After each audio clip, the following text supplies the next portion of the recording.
bastante más. Sin escribir, el poeta Molina quedó en la literatura.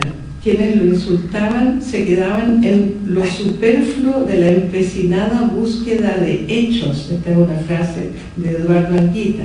Cuando la conversación de Molina era en sí misma ficción y estaba sujeta al pacto original de la ficción, ese que describió Pavlovich con las palabras "the willing suspension of disbelief".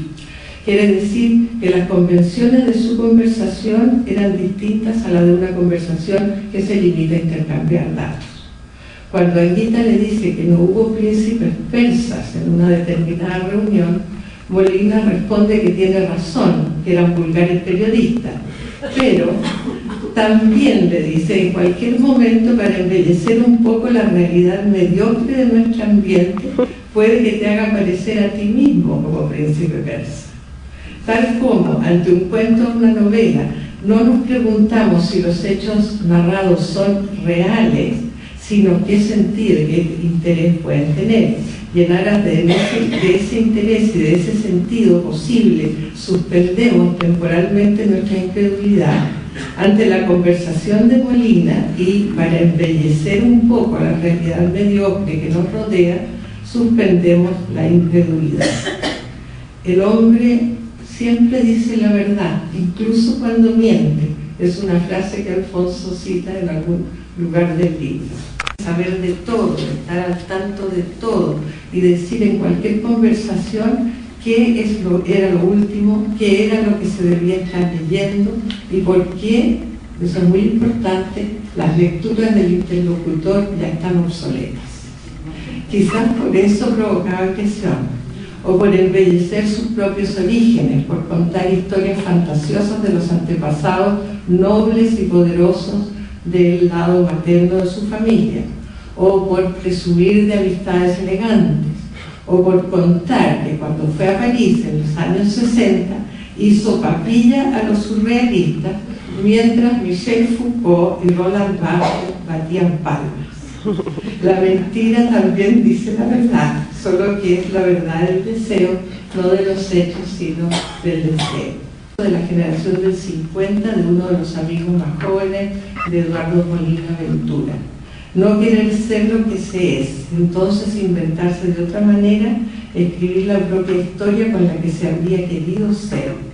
Sobre lo que uno realmente es, hay que recordar lo que cuenta Anguita, que está en el libro: un Molina desencajado a altas horas de la noche, repitiendo: me odio, me odio.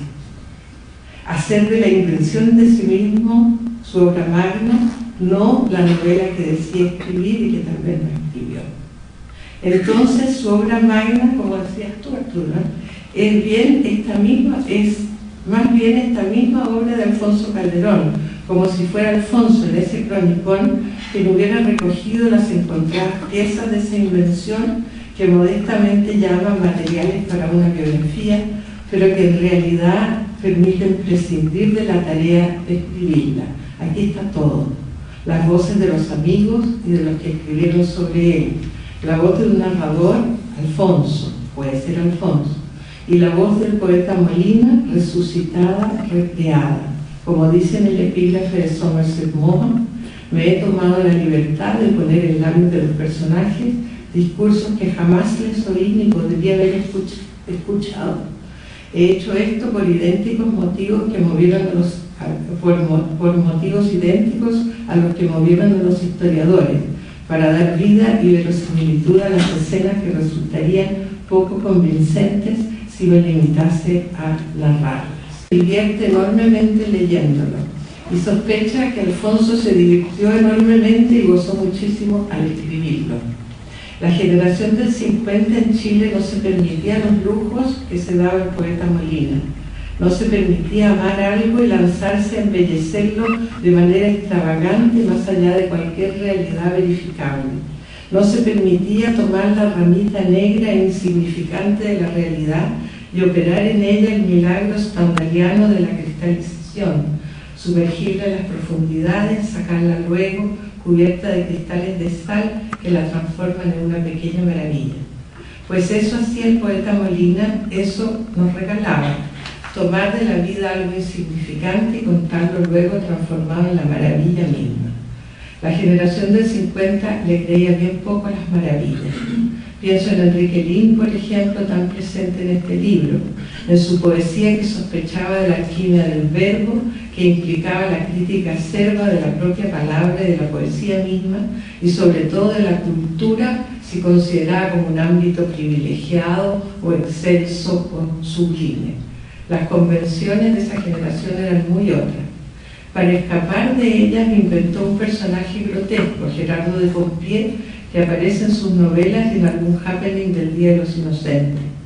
Un personaje que se da licencia para darse a la cháchara más desenfrenada, a la combinación insólita de frases hechas propias de una cultura caduca y que pone en escena precisamente su propia ridiculez y su propia alienación, la suya individual y la de la cultura que encarna.